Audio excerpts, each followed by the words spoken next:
অবশেষে দপ্তর পেলেন ছাত্র জনতার গণ অভ্যুত্থানের অন্যতম নেতা মাহফুজ আলম। অন্তর্বর্তী সরকারের তথ্য সম্প্রচার উপদেষ্টা নাহিদ ইসলামের স্থলাভিষিক্ত হলেন তিনি।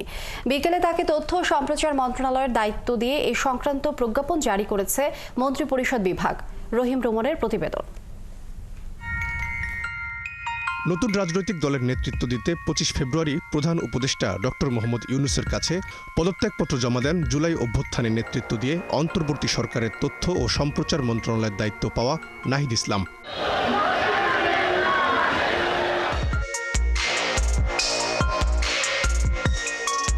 তার পদত্যাগের পর রাজনৈতিক সহ সারা দেশের আলোচনা কে হচ্ছেন পরবর্তী তথ্য ও সম্প্রচার মন্ত্রণালয়ের উপদেষ্টা।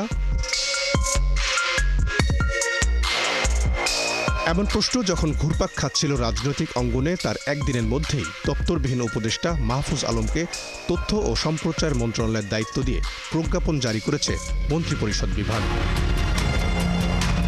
এর আগে জুলাই অভ্যুত্থানের পর অন্তর্বর্তী সরকারের দপ্তরবিহীন উপদেষ্টা ছিলেন মাহফুজ আলম।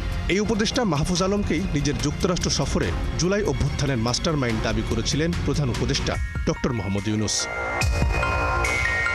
রহিম রুমন, ৭১, ঢাকা।